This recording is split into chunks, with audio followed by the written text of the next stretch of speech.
Well, we have to bring fucking Spencer up here. Oh yeah, Sorry. no. We have a real treat in store tonight. By applause, how many of you have never heard of or know nothing about Dungeons and Dragons? By applause. Sorry, wait. No. Either nobody's. No, I heard silence and started laughing, but hold on. Then there was. Sorry, go ahead. Anybody who knows nothing about Dungeons and Dragons? I'm one of those people. All right. So several, like 6 or 7 or 8. Yeah. And, but I was just laughing because I'm just very proud of my audience. No. Yes. We are indeed in the back room of a comic book store right now. Yeah. And 3 Harmontowns ago, Dan brought up the idea of possibly having a dungeon master. So we could play Dungeons and Dragons, and there was a gentleman in our audience that night who could not have possibly known that we were going to talk about that, who shot his hand in the air. So then last week we brought him up again, and we came up with characters. Jeff decided that he wanted to be a gnome barbarian. Correct. I was trying to go out of character. The audience picked the name of Quark. Yeah, that hat kind of fell down around my ears, but I'm sticking with. I'm Quark. And you and your audience picked the name Sharpie Butts a lot for me. We can change them. We can change those names. I don't think that's good. We shot from the hip. That's not good storytelling when you go back and change. I mean, look, would I be happier with a name that wasn't Quark? Yes, the answer is yes. But more importantly, you picked a gnome barbarian and I picked a human magic user. I'm first edition Dungeons and Dragons, so Spencer had to email me subsequently and go, oh, by the way, it's not just magic user now. You have to pick between a wizard and a sorcerer. I picked wizard. Wizard is somebody who studies it. Adam, what are you doing? I was mentioning how I wasn't going to correct you because in first edition gnomes can't be barbarians. I think if Nike ever does give us any money, I want everyone in this audience to have a lavalier mic on.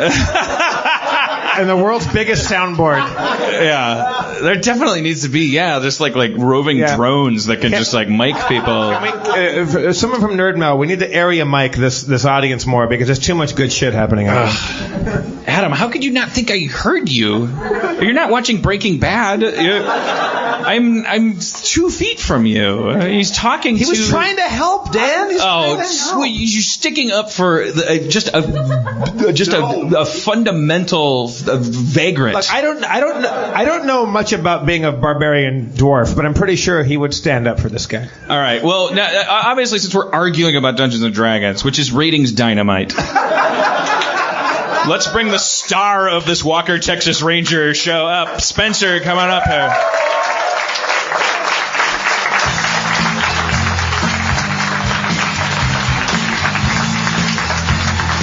How's it going?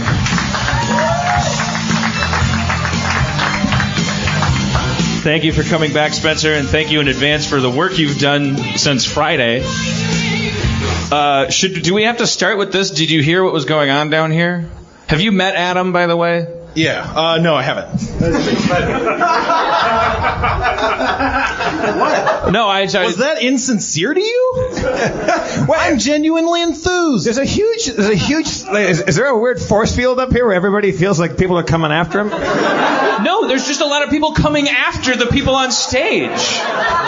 Spencer and I are good people and on the same side, right? Yeah. Forever. They broke the fourth wall good and early this night. All right. But no, seriously, so Adam started immediately talking about some kind of... What? No. I'll just hold it like that. It'll be better. The wand of voice amplification. Jeff just did a bit where he tried to raise the microphone to Spencer's level. Spencer's 6'4". I'm tired. You're taller than that. How tall are you? We're going with 6'4", I think. You tell me, bro. I stopped measuring myself. There is a huge insecurity thing going on with that microphone. There's a weird... That's the most secure thing in the world. Fuck rulers. All right. I'm tall. That's all you need to know. Yeah, at a certain point you stop caring, yeah. Okay, I got you. Yeah. I like this guy. Just don't give me that look when you say it. Oh, I'm sorry. I don't know, man. So what? For real, I just because really, Adam, what were you saying? What was your thing about? What were you saying? Gnomes, barbarians. What were you saying? I've seen. I'm sorry. I was touching the microphone, which you're now holding and dispensing. But in the first edition, I've seen your D&D rule books. I thought they're first edition and gnomes can't be barbarians. But I thought, if I say that out loud, Dan's going to think I'm more Aspergian than I think he is am. See, that's one of the sentences that proves itself. So I was like, I'm just going to say that quietly to someone who might get it in context, and I still upset you, for which I apologize. All right, okay, well, all right. I didn't understand. Did you? He was saying. Is there? Yeah, he has a fair point. He was talking about first edition. Is that correct? Yeah, we're playing 3.5 edition, so it's not an issue. But yeah, he is right. I don't know what the fuck anybody's talking about. Well, I don't either. Let me just explain it for a long time. Here we go. This is getting off on the right foot. Let's call our edition 3.6, which means that if there's an infraction, you don't have to yell out. That's the difference between 3.5 and 3.6. All right. So if I say my wizard's wearing a pointy hat, and you read in Elf magazine that he can't, just, don't run up on stage. It's getting scary in this place. I'm doing great. It's good. It's just like Fort Apache, the Bronx, or Assault on Precinct 17. Yeah. Take it away, Spencer. All right. Well, as we've mentioned, you've picked a gnome barbarian, Jeff. Oh, Adam's already here. He's so. I'm a gnome barbarian. All right. Is that not good? Should I? Is that? No, it's great. It's okay. fine. I don't really know. Briefly explain to me what that means. A gnome is about your gnome is about 3 foot 3 inches tall, and he angrily That's what she said. You don't. Sorry. It's like a kickstand, I swear. And he flies angrily at people with a sword a full foot longer than he is.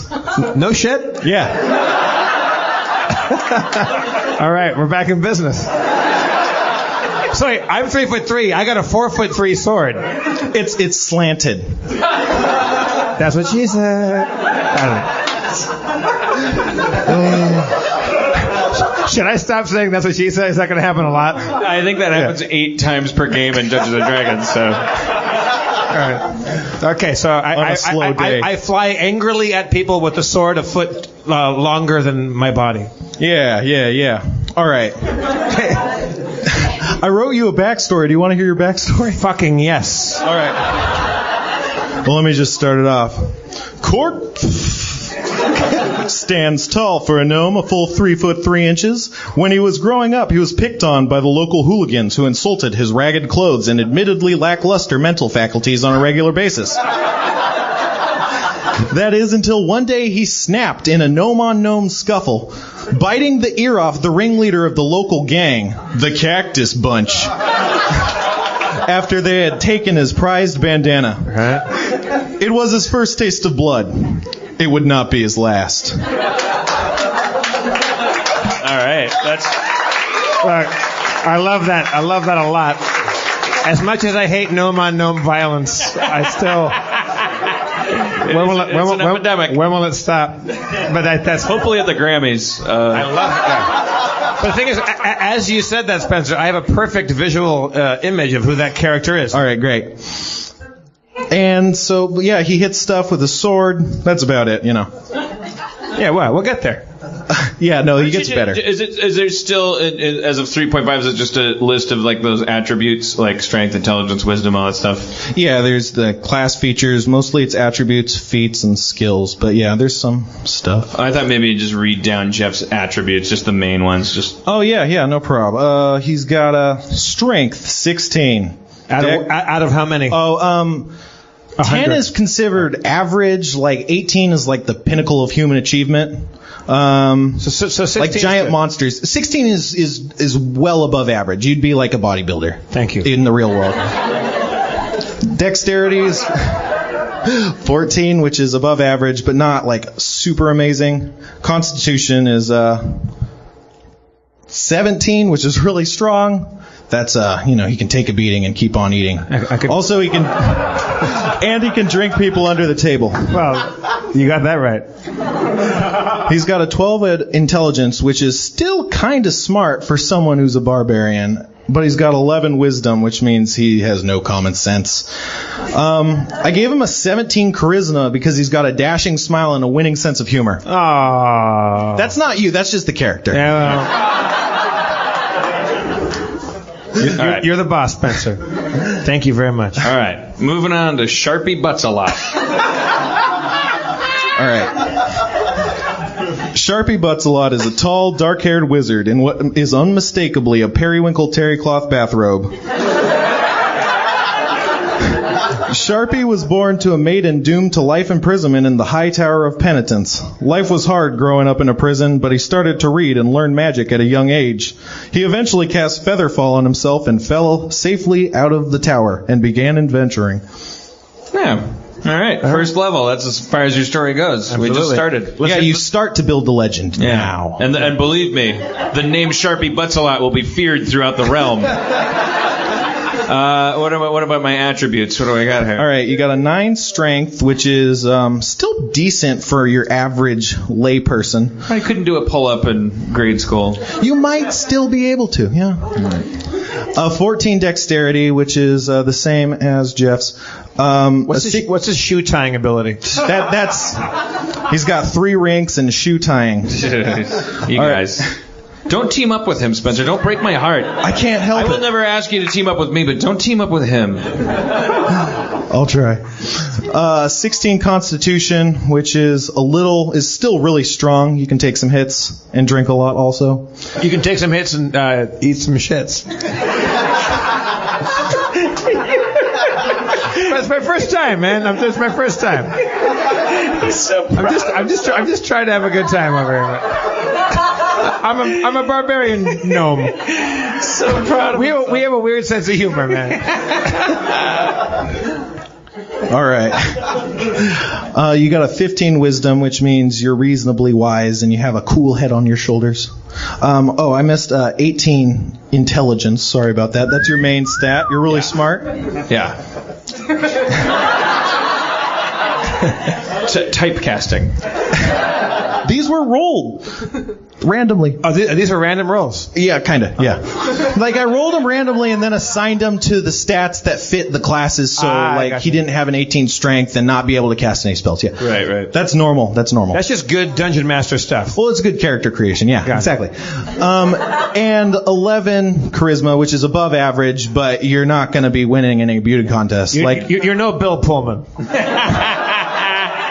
I'll have to rely on my ability of storytelling to keep my woman at home. Yeah, you got a crossbow and some spells. Like you can shrink people down and make things light up. I can shoot a crossbow? Yeah, you got a crossbow because sometimes you run out of spells and don't want to die. Oh, that's nice. All right. Well, is there anything else you need to add, Spencer? Do you want to talk about how we proceed now that we have our characters? Yeah. I mean, basically, should we try to play a 15-minute adventure next Harmontown? What do you say, audience? Yeah. Well, they're not going to boo. We'll find out whether it's a good idea or a bad one. But maybe we should. No, I say we kick this off. Next time in town, we get Sharpie and Quark meet in the field of battle. And so, what do you need to do that? Should we next time? Should we put a little table over there so that you have a place to roll dice? Yeah, and, just roll dice and maps and things. I don't need that many maps, but yeah, dice. All right. Okay. So we'll give. I think we give that a shot at the next Harmontown and see how it goes from there. All right. Thank you, Spencer, for everybody. That's some.